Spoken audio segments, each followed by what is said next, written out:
Hi, my name is Tracy Bold. I'm registrar here at Stevenson University. First, I want to wish you congratulations because you have made it to the time when you were getting ready to walk across that stage. But in order for you to do that, we want to give you some information that's going to make it a lot easier for you. So as you continue to watch this video, I hope you'll pay special attention, but then please remember if there's something you're a little confused about, we will still be sending out emails with information attachments, and we'll have things on the website regarding graduation. But I'd like to start first with the ceremony. The ceremony times, you will need to arrive at the campus, and it is the Green Spring campus, about 45 minutes before your ceremony time. If you are unsure about that, we will be sending emails out that will list the time. We will also be putting that on our graduation website. So all you'll need to do is make it 45 minutes ahead of time. After you arrive, you'll want to go to Knott Hall 101. In Knott Hall, you will pick up your name card, and also there will be people around who will help you get garbed in your hood, your robe, and your gown. At Knott Hall, you will pick up some name cards. The thing about your name card is they're color-coded, and they are color-coded by school. Also, on the back of the name card, there will be a number, and you will use this to line yourself up. So if you find yourself the only green card in a midst of pink cards, it's a good sign you're in the wrong spot. So you can watch for this and know how to line yourself up easily. Now, the next thing I'd like to talk about are tickets. It's always a question every year, how many tickets will I get? Well, let me tell you, the ticket number is devised by how many graduates and guests that we could calculate that would fit into the gym. To some degree, it boils down to what can we accommodate safely. So a larger graduating class have fewer tickets available for family members. A smaller, then there's a little bit more flexibility with it. As we get closer to May, in March, we will start calculating when each school is going to graduate and how many tickets will be available. Now, so again, watch for an email that's going to tell you that, and it will also tell you when you can pick up your tickets. Now, what if you don't have enough tickets for your entire family? One of the things we do that is really nice is we stream it live into the theater, and it shows up on a huge screen, and whatever your family members are seeing inside the gym, they will actually be seeing on the screen. You do not need a ticket to get into the theater. It's first come, first serve. And to be quite honest, if you have people who are uncomfortable for sitting close to 3 hours, because ceremonies usually run at least 2, the theater is a great place where they can relax, be comfortable, and see everything your family will be seeing. Another point I like to make about tickets, everyone that's coming into the gym needs a ticket. That includes small children, that includes babies that are carried in their car for want of another seat bucket, because that will be put in another chair, which takes up another space. So children of any ages will need tickets to get into the gym. A new thing we started last year is something called Name Coach, and I want to tell you about that. For me, it's really important that your name gets pronounced as you walk across the stage, and the name needs to be pronounced correctly. I think it's a matter of respect for you as graduates. So I bought some really cool software, and we'll send you out the link to that you can use your smartphone, go to the link, and on that you will have the opportunity to pronounce your name. You can pronounce it several times. You can even type in phonetic spelling in case someone might not catch it from you just saying your name. So then what we can do is we can use a program from the Name Coach company, download it into a spreadsheet. We would send it to the appropriate deans. The deans can click on your name and hear your name said multiple times. They can practice it. They will see the remarks that you have, And so deans have loved this, students have loved it, and you get your name said correctly as you go across the stage. So when you get that email about name coach, please make sure you go in and do it. So changing gears from name coach, one of the questions are, what should I wear for graduation? It's pretty simple. For men, we ask that you would wear dress pants of some kind. We don't like blue jeans because, to be honest, this is a formal ceremony. You are adults going into the working world and there is appropriate dress. So khakis or dress pants are absolutely fine. Do you have to wear a tie? Only if you want to, because a tie will not be seen through the neck of your gown. We also ask, it's not a good place for flip-flops or tennis shoes. Again, this is a formal ceremony and we ask you to dress appropriately. For ladies, it is fine for you to wear dress pants. Certainly no blue jeans or anything like that. You may want to think about the color of the dress pants as it goes with the black of the robe. Dresses and skirts are fine. They can certainly be longer than your robe, but I would ask you to start considering you will be going up and down a set of stairs. Now we will have security there to assist you in case you might stumble. But if the hem is so long that you might step on the hem, you may want to consider that. Now, one of the most fascinating things about graduation for me is sitting on the stage and watching the shoes that the young women wear going across the stage. It is a rainbow of colors and heels, and sometimes my only prayer is, please don't let them fall. So if you buy really wonderful, gorgeous high heels, practice walking in them if that's not your usual foot attire. Now you will be getting information about ordering your cap and gown, but once your cap and gown has arrived, there are some things that you will want to do for it. Right off the bat, you should try on your cap and gown, especially your gown, so you can see, does it fit appropriately?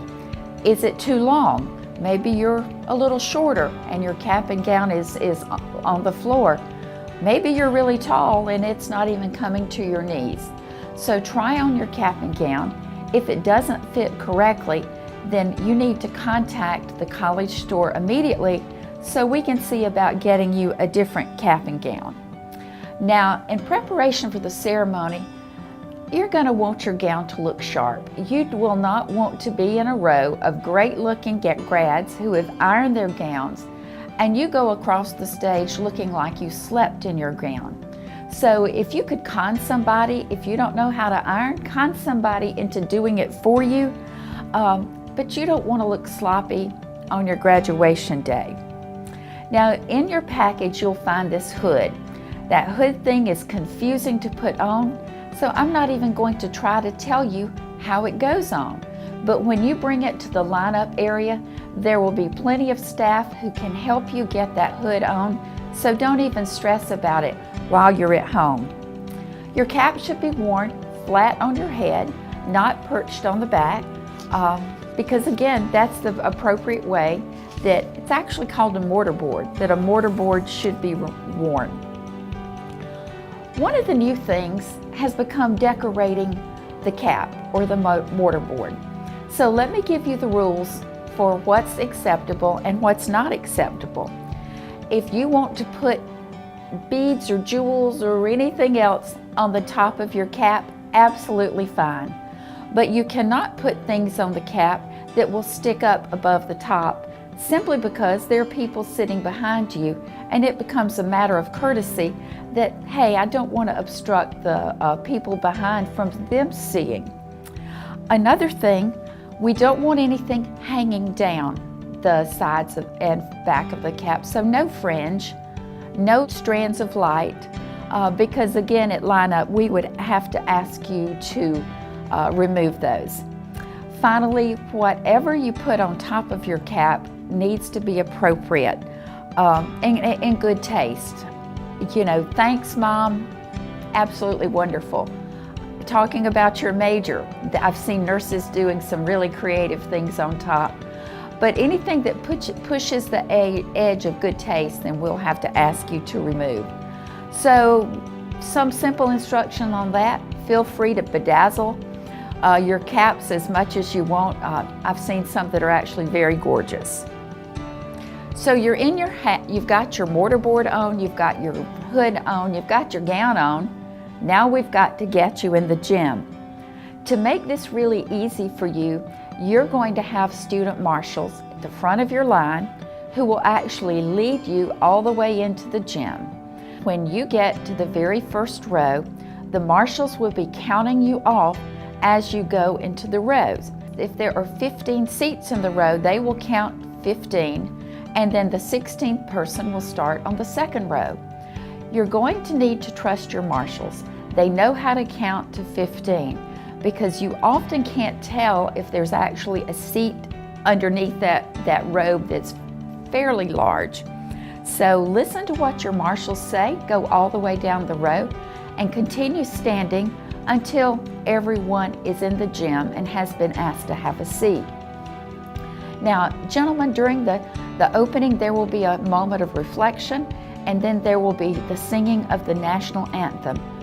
And during those two times, it is absolutely protocol that you must, you must take your hat off. So please remember, remove your mortarboard. Ladies, you do not have to remove yours. And if you happen to be standing beside a student and he hasn't remembered to take his off, nudge them gently to take their mortarboard off their head. After the national anthem is sung and you get ready to sit back down, then you can please put it back on your head. Now, how do you get to the stage? Because that's where you really want to be. When it is time to go to the stage, you will have a marshal that will come to your row. You're going to need to watch your marshal because they're going to actually motion you to stand. Once you stand, you will proceed out of your row and go up to the stage. Now, the marshal will continue moving rows as we process all the way through one side. In other words, we will not have one row go up, one row come and sit down, and then the next row goes up. If we did that way, it would take forever to get graduation through. Now, there will also be down there on the side of the stage, there will be someone who will straighten your hood. There will also be, as I said, someone who's going to remind you of this very important thing. When you get to the top of the stage, you're going to hand the dean, who will be reading names, your name card. Don't leave it in your seat. Take it up with you to the stage. The dean will read your name. Do not start walking across the stage until you hear your entire name read. You have earned your moment in the sun, and we do not want this to become name read, run across, like you've seen some graduations where people are almost tripping up on each other. So your name will be read. You will walk across to the middle of the stage. You'll shake the president's hand, get your diploma, walk across the stage and go down. There will be an opportunity down there to have a picture made, a formal picture made. The photographer will also be making pictures while you shake the president's hand. When you finally get all the way across the stage, then you can very specially move your tassel. The question is, do I go from left to right, or do I go from right to left? Your tassel should be on your right side, and move it to your left because you have left college now. After the ceremony is over, you will go back to your seat and immediately sit down so that the rows behind you will be able to see. It's a little more confusing if you are seated on the left-hand side facing the stage, because the first row has to actually curl themselves around to keep themselves in alphabetical order. There will be a staff member there who will lead you through that. So don't even worry, we'll have someone taking care of that for you. After it's all over, your marshals will lead you out and you will go upstairs. Please do not stop once you get out in the area between the two buildings, because there's about 1,800 people that also want to get out of the gym. If you have stopped there, then you will be creating a backup that we will have people still waiting in the gym trying to get out. Now, Just a few other comments that you might be aware of. Students ask, how long is this going to take? What time should I make dinner arrangements? I would set aside 2 hours for the actual ceremony, taking pictures, visiting with friends here on campus, just to be sure. And then you need to add to that time, how far are you driving? How long is it going to take to get off campus? Now we will have a police officer directing traffic, but calculate all of that into making your dinner arrangements. I've talked a lot about you'll get an email. Please make sure you are reading your emails, because that's the way we can keep information that's updated, as current as possible. Also, we have on our website, there will be the graduation website updated for May. It will actually have all this information on it, plus more things. It will also have information for your family members. In the meantime, if you have a question, don't hesitate to contact the registrar's office. We're happy to answer anything. If your parents are worried about something, they can also give us a call. But again, congratulations for what you've accomplished. We are really proud of you and looking forward to having a great graduation day.